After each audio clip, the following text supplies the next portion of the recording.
जय श्री कृष्ण। राधे राधे दोस्तों, स्वागत है सभी का आपके अपने चैनल द वास्तुशास्त्र वॉइस पर। दोस्तों, 200 वर्षों बाद एक दिव्य और दुर्लभ संयोग 7 सितंबर 2023 कृष्ण जन्माष्टमी पर बनने जा रहा है। और यदि आप भी अपने घर की सुख शांति, संतान की कमी और धन की कमी या कर्ज से परेशान हैं, या आपका भाग्य आपका साथ नहीं दे रहा है, तो दोस्तों 7 सितंबर 2023 जन्माष्टमी पर ये 6 सटीक और असरदार कार्य आप जरूर करें और आप देखेंगे कि कुछ ही दिनों में आपकी सभी समस्याओं का हल संपूर्ण रूप से हो जाएगा। दोस्तों, कई हजार वर्षों बाद 7 सितंबर 2023 को बहुत ही दुर्लभ और दिव्य संयोग बनने जा रहा है, क्योंकि इस दिन जन्माष्टमी के पावन पर्व के साथ साथ राजयोग, अमृत सिद्धि योग और साथ ही धनलक्ष्मी जैसे कई योग बन रहे हैं। और इस दिन भगवान श्री कृष्ण सबसे अधिक प्रसन्न होने वाले हैं। इसलिए दोस्तों, अगर आप भी भगवान श्री कृष्ण से इस दिन जो भी सच्चे दिल से मांगेंगे वो मनोकामना आपकी जरूर पूरी होगी। और इस दिन ये 6 कार्य करने से आपकी किस्मत चमक उठेगी।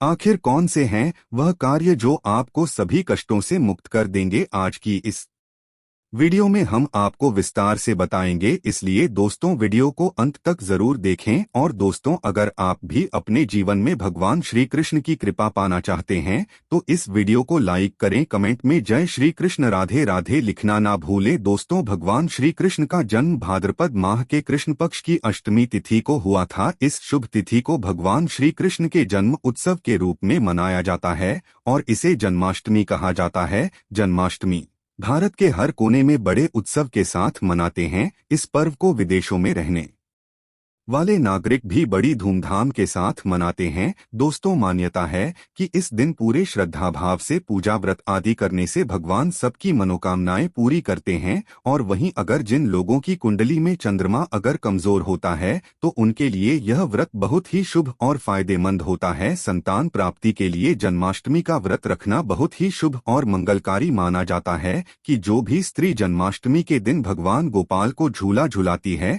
तो उसके शीघ्र ही विवाह के योग बन जाते हैं और संतान होने में विलंब नहीं होता। ऐसे में जन्माष्टमी का व्रत अवश्य रखें, शीघ्र ही सारे काम बन जाते हैं। दोस्तों, जन्माष्टमी की पूजा मध्यरात्रि में की जाती है। इसलिए इस साल भगवान श्री कृष्ण का जन्म उत्सव 6 सितंबर 2023 बुधवार को मनाया जाएगा। इस दिन भगवान श्री कृष्ण का 5250वां जन्म उत्सव मनाया जाएगा। दोस्तों, जन्माष्टमी 2023 पूजा का शुभ मुहूर्त 6 सितंबर 2023 दिन बुधवार को रात 11:57 से 12:42 के बीच जन्माष्टमी की पूजा की जाएगी। आपको बता दें, कान्हा का जन्म रोहिणी नक्षत्र में मध्य रात्रि में हुआ था। 6 सितंबर को रोहिणी नक्षत्र की शुरुआत सुबह 9:20 से हो रही है।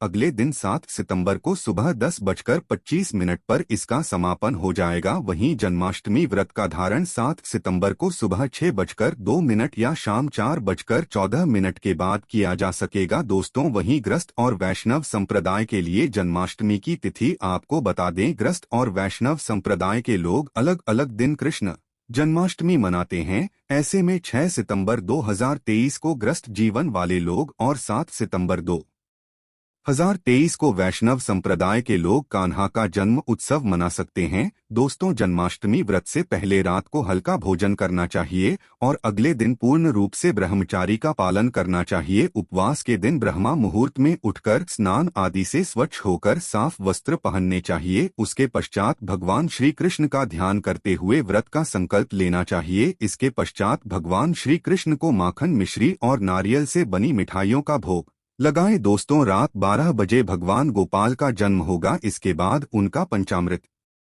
से अभिषेक करें, उनको नए वस्त्र पहनाएं और उनका अच्छे से श्रृंगार करें। भगवान का चंदन से तिलक करें और उनके भोग में तुलसी का पत्ता अवश्य मिलाएं। भगवान श्री कृष्ण की पूजा में जब तक तुलसी का पत्ता शामिल ना हो तब तक व्रत हमेशा अधूरा ही रहता है। इसके बगैर आप भगवान श्री कृष्ण को प्रसन्न नहीं कर सकते। तुलसी के बगैर जन्माष्टमी का पर्व भी हमेशा अधूरा ही रहता है। दोस्तों, नंद के आनंद भयो जय कन्हैयालाल की कहकर भगवान गोपाल को झूला झुलाएं। इसके पश्चात भगवान श्री कृष्ण की शुद्ध देसी घी के दीपक और धूप बत्ती से आरती करें। दोस्तों, श्री कृष्ण जन्माष्टमी की पूजा में भगवान का श्रृंगार भी बहुत होता है। माना जाता है आज हम आपको 8 ऐसी वस्तुओं के बारे में बताने जा रहे हैं जो भगवान गोपाल को अति प्रिय है। अगर आप भी भगवान श्री कृष्ण की असीम कृपा प्राप्त करना चाहते हैं तथा माता लक्ष्मी की कृपा प्राप्त करना चाहते हैं, अपनी मनोकामना को पूर्ण करना चाहते हैं, तो जन्माष्टमी आने से पहले ही इन वस्तुओं को अपने घर पर अवश्य लेकर आएं। अगर आप इन सभी वस्तुओं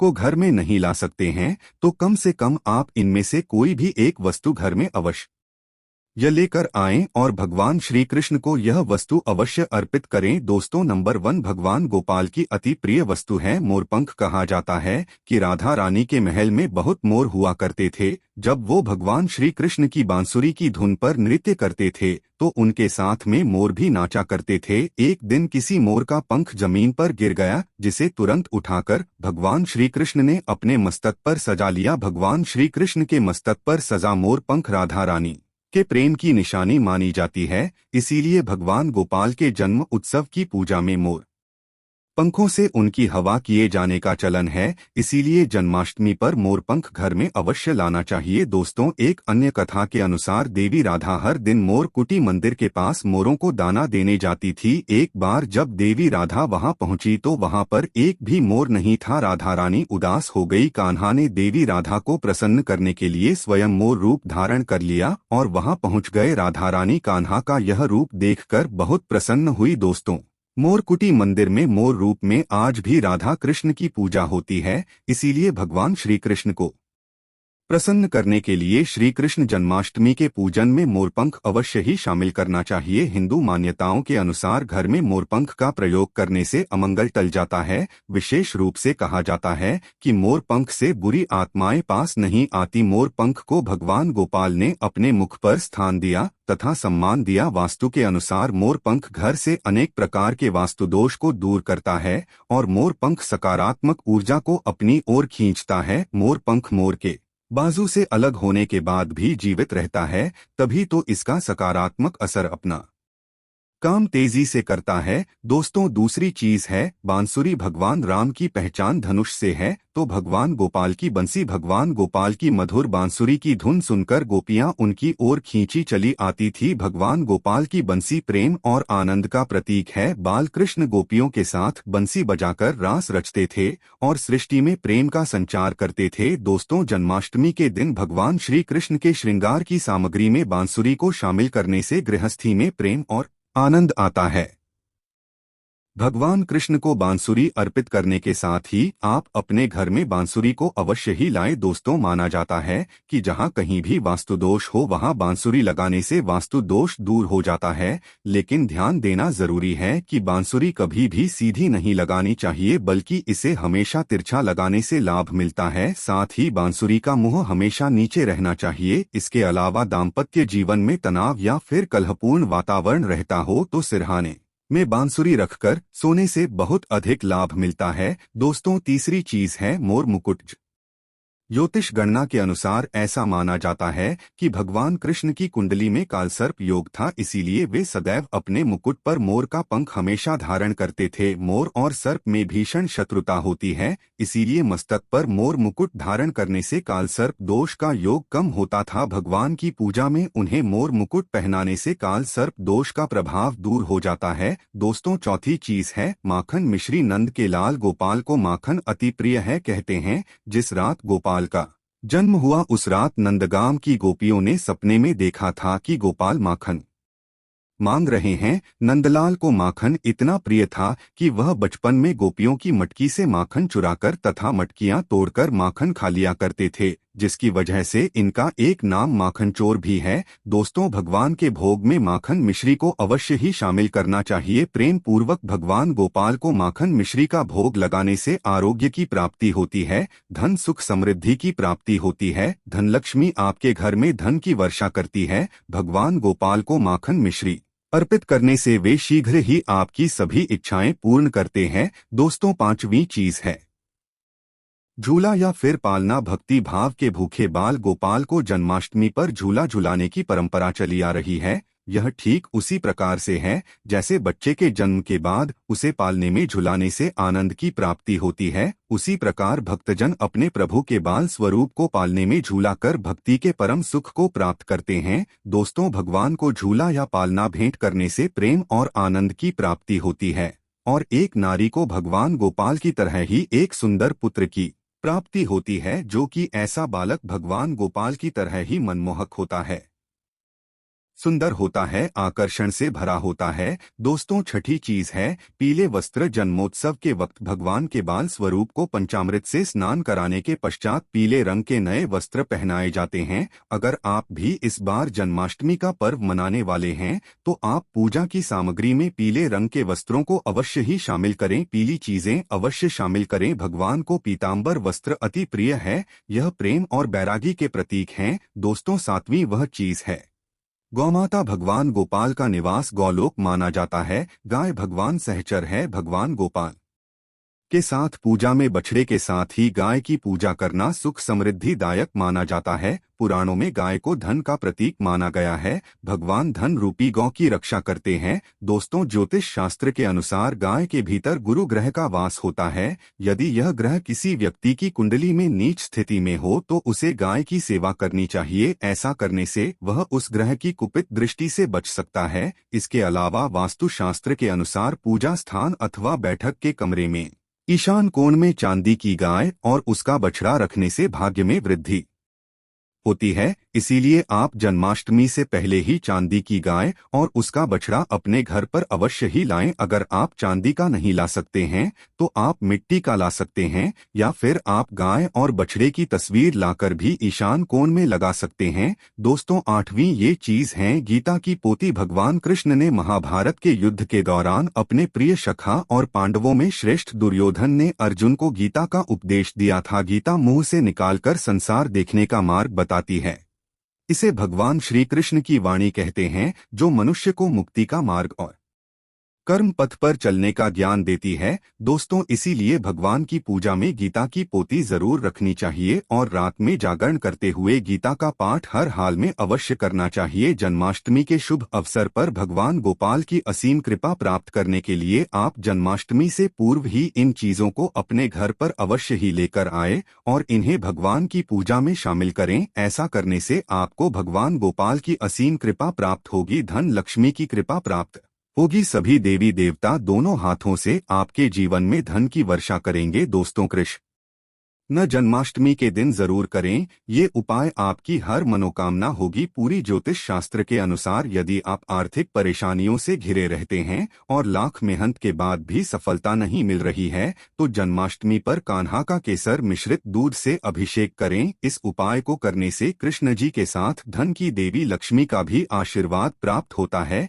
कृष्ण जन्माष्टमी के दिन कान्हा की पूजा में चांदी की बांसुरी चढ़ाएं। मान्यता है कि ऐसा करने से हर काम में सफलता मिलती है। साथ ही यदि परिवार के लोगों के बीच यदि कलह की स्थिति बनी रहती है तो वो भी समाप्त हो जाती है। भगवान श्री कृष्ण को पीताम्बरधारी भी कहा जाता है। ऐसे में कृष्ण जन्माष्टमी की पूजा का पूर्ण फल पाने के लिए पीले रंग के वस्त्र धारण करें और गोपाल को पीले फल, पीले फूल, पीली मिठाई चढ़ाएं। जन्माष्टमी की शाम को घर में तुलसी के पौधे के पास घी का दीपक जलाने से परिवार में चल रहे लड़ाई झगड़े समाप्त होते हैं। इस दिन ओम नमो भगवते वासुदेवाय नमः का जाप करते हुए तुलसी की 11 बार परिक्रमा करें। इससे परिवार में प्रेम का वातावरण बना रहता है। जन्माष्टमी के दिन सुबह किसी भी राधा कृष्ण मंदिर में जाकर श्री कृष्ण जी को पीले फूलों की माला चढ़ाना बहुत शुभ माना जाता है। मान्यताओं के अनुसार इससे धन लाभ के प्रबल योग बनते हैं और आर्थिक समस्या दूर होने लगती है। इस दिन भगवान को पीले रंग के कपड़े, पीले फल, पीला अनाज और पीली मिठाई दान करने से जीवन में धन और यश बढ़ता है। जन्माष्टमी के दिन बाल गोपाल को पूजा करते समय एक पान का पत्ता भी अर्पित करें। पत्ते पर सिंदूर से श्री लिखें और फिर उसको पूजा करने के बाद जहाँ पैसा रखते हो वहां रख दें। ऐसा करने से घर में चल रही आर्थिक तंगी दूर होती है। कृष्ण जन्माष्टमी के दिन सुबह स्नान व ध्यान के बाद बाल गोपाल को नई पोशाक पहनाए, भोग लगाएं और गोपी चंदन से श्रृंगार करें। उसके बाद पास के राधा कृष्ण मंदिर में जाकर वैजयंती फूलों की माला अर्पित करें। इस उपाय को करने से भगवान कृष्ण का आशीर्वाद मिलता है और सारे रुके हुए कार्य पूरे होते हैं। जन्माष्टमी के दिन गाय और उसके बछड़े की सेवा करनी चाहिए। इस दिन गाय और उसके बछड़े की मूर्ति लाएं और बाल गोपाल की मूर्ति के पास रखकर उसकी भी पूजा करें। ऐसा करने से भगवान कृष्ण की कृपा से संतान संबंधी शुभ समाचार सुनने को मिलता है। कृष्ण जन्माष्टमी तिथि पर दान करने का भी विधान है। अगर आप भी बांके बिहारी लाल का आशीर्वाद पाना चाहते हैं तो कृष्ण जन्माष्टमी पर राशिनुसार इन चीजों का दान करें। आइए जानते हैं मेष राशि के जातक बाल गोपाल के जन्मदिवस पर गेहूं और गुड़ का दान करें। इस उपाय को करने से जीवन में व्याप्त सभी दुख और संकट दूर हो जाते हैं। वृषभ राशि के जातक श्री कृष्ण जन्माष्टमी पर माखन मिश्री और चीनी का दान करें। इस उपाय को करने से वैवाहिक जीवन खुशहाल रहता है। मिथुन राशि के जातक भगवान कृष्ण की कृपा पाने के लिए जन्माष्टमी पर अन्न का दान करें। कर्क राशि के जातक भगवान मधुसूदन के अवतरण दिवस पर दूध दही चावल और मिठाई का दान करें।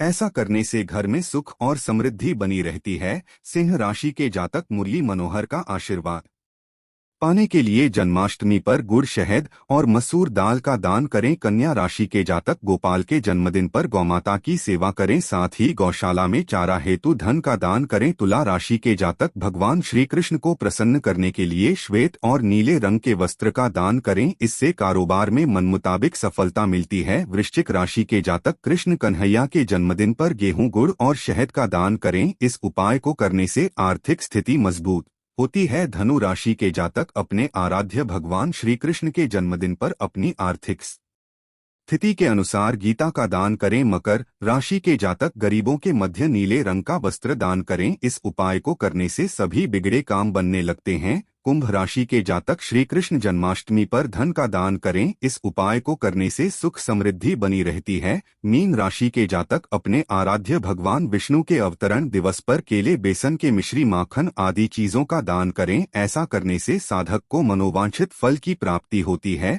दोस्तों, ज्योतिष शास्त्र में 4 राशियां ऐसी हैं जिन पर भगवान श्री कृष्ण की विशेष कृपा बनी रहती है। ऐसे में आइए जानते हैं भगवान श्री कृष्ण की प्रिय राशियां। वृषभ राशि कृष्ण की प्रिय राशियों में वृषभ राशि की गणना की जाती है। श्री कृष्ण की कृपा से जातकों को विभिन्न कार्यों में सफलता मिलती है और जीवन में आ रही कई प्रकार की समस्याओं से सामना करने का बल प्राप्त होता है। इस राशि के जातकों को जन्माष्टमी के दिन श्री कृष्ण की विशेष उपासना जरूर करनी चाहिए। कर्क राशि ज्योतिष शास्त्र के अनुसार कर्क राशि के जातकों पर भगवान श्री कृष्ण की कृपा सदैव बनी रहती है। मान्यता है कि जो जातक नियमित रूप से भगवान श्री कृष्ण की उपासना करते हैं उन्हें सभी कार्यों में सफलता प्राप्त होती है। साथ ही जीवन में आ रही सभी समस्याएं दूर हो जाती है। सिंह राशि श्री कृष्ण की प्रिय राशियों में सिंह राशि का भी नाम लिया जाता है। इस राशि के जातक नाम के अनुरूप मेहनती और निर्भीक होते हैं। जो जातक नित्य दिन भगवान श्री कृष्ण की उपासना करता है उन पर भगवान की विशेष कृपा बनी रहती है। साथ ही बल और बुद्धि का आशीर्वाद प्राप्त होता है। सिंह राशि के जातकों को जन्माष्टमी पर श्री कृष्ण और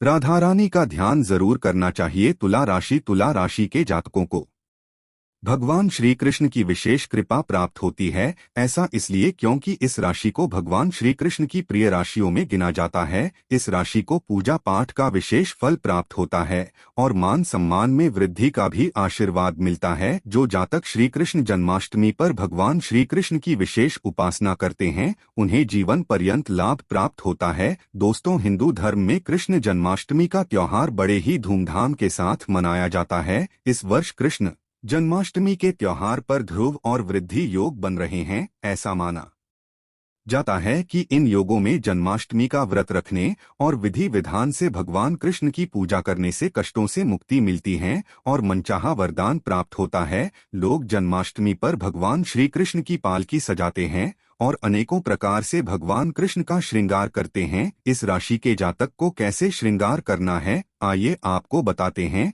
मेष राशि में जन्म लेने वाले लोगों को कृष्ण जन्माष्टमी पर भगवान कृष्ण का श्रृंगार लाल रंग के वस्त्रों से करना चाहिए। ऐसा माना जाता है कि कृष्ण का श्रृंगार लाल वस्त्रों से करने से व्यक्ति के दाम्पत्य जीवन में खुशी आती है और मानसिक तनाव से मुक्ति मिलती है। वृषभ राशि वाले लोगों को भगवान कृष्ण के बाल गोपाल रूप का श्रृंगार चांदी की वस्तुओं से करना चाहिए। ऐसा करने से वृषभ राशि वालों को भगवान श्री कृष्ण की कृपा प्राप्त होती है। मिथुन राशि वाले लोगों को भगवान कृष्ण का श्रृंगार लहरिया प्रिंट वाले वस्त्रों से करना शुभ माना गया है। ऐसा करने से मिथुन राशि वाले लोगों को साहस और पराक्रम प्राप्त होता है। कर्क राशि के लोगों को भगवान कृष्ण का श्रृंगार सफेद रंग के वस्त्रों से करना शुभ माना गया है। ऐसा माना जाता है कि ऐसा करने से भगवान कृष्ण की कृपा प्राप्त होती है और व्यक्ति को हर कार्य में सफलता मिलती है। सिंह राशि में जन्मे लोगों को भगवान कृष्ण का श्रृंगार गुलाबी रंग के वस्त्रों से करना शुभ होता है।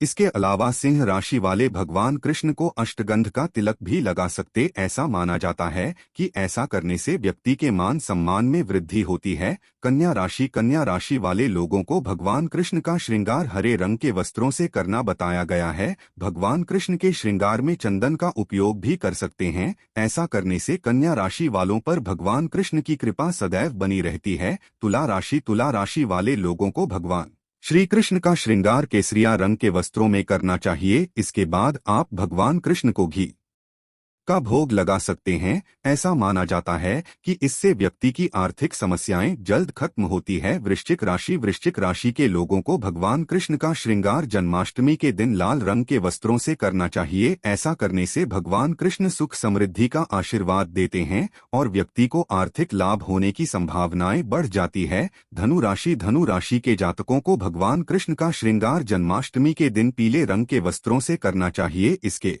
बाद कृष्ण को पीले रंग की मिठाई ही भोग में चढ़ाई जानी चाहिए। ऐसा करने से धनु राशि वाले लोगों के जीवन की परेशानियां दूर होती है। मकर राशि के लोगों को कृष्ण जन्माष्टमी पर कृष्ण का श्रृंगार पीले और लाल रंग के वस्त्रों से करना चाहिए। इसके अलावा आप कान्हा को पीले या लाल रंग के कुंडल पहना सकते हैं। ऐसा करने से कृष्ण का आशीर्वाद प्राप्त होता है और आपकी इच्छाएं पूरी होती है। कुंभ राशि वाले लोगों को कृष्ण का श्रृंगार नीले रंग के वस्त्रों से करना शुभ बताया गया है। ऐसा माना जाता है कि ऐसा करने से कुंभ राशि के लोगों को अपने जीवन में हर क्षेत्र में सफलता प्राप्त होती है। मीन राशि वाले लोगों को भगवान कृष्ण का पीतांबर रंग के वस्त्रों से करना चाहिए। साथ ही उन्हें पीले रंग के कुंडल पहनाने चाहिए। ऐसा करने से जीवन सुखमय व्यतीत होता है। आइए दोस्तों, अब जान लेते हैं कृष्ण जन्माष्टमी की व्रत कथा, जिसे सुनने मात्र से ही आपके सभी दुख दर्द दूर हो जाएंगे। स्कंद पुराण के मुताबिक ययाति वंश के राजा उग्रसेन का राज चलता था। उग्रसेन का सबसे बड़ा पुत्र कंस था, जिसकी चचेरी बहन देवकी थी। कंस अपने ही पिता को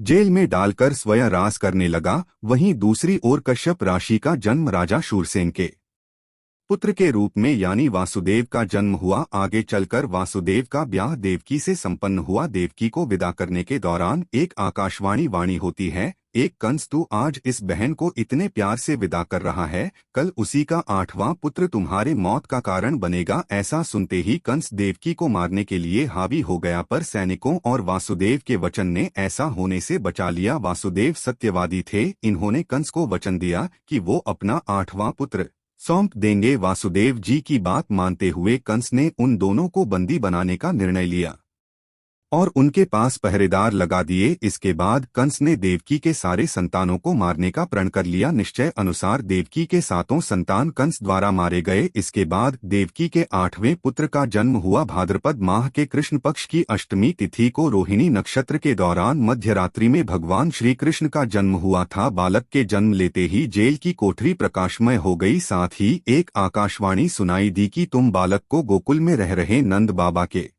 यहाँ छोड़ आओ, वहाँ एक कन्या का जन्म हुआ है, उसे तुम यहाँ ले आओ। ऐसा सुनते ही वासुदेव की हथकड़ियां खुल गई। वे तुरंत एक टोकरी में श्री कृष्ण को रखकर इसे माथे पर लादे गोकुल की ओर निकल पड़े। रास्ते में यमुना नदी बालकृष्ण के चरणों को स्पर्श करने के लिए उफान पर आ गई। फिर चरण स्पर्श करते ही वो पुनः शांत पड़ गई। इस प्रकार वासुदेव ने अपने पुत्र को यशोदा मैया के बगल में सुलाकर वहां से कन्या लेकर वापस कारागार लौट आए। जेल के दरवाजे अपने आप बंद हो गई। उनके हाथों में फिर से हथकड़ी लग गई। सारे पहरेदार भी उठ गए और कन्या के रोने की आवाजें आने लगी। सूचना मिलते ही कंस ने कारागार से कन्या को लाया और उसे मारने की कोशिश की, लेकिन वह आकाश में उड़ गई और बोली, अरे मूर्ख, मुझे मारने से क्या होगा, तुझे मारने वाला पैदा हो चुका है। इसके बाद कंस ने कृष्ण का पता लगाकर उसे मारने का खूब प्रयास किया। कई दैत्य राक्षस भेजे, लेकिन कृष्ण को कोई मार न सका। अंततः श्री कृष्ण ने कंस का वध किया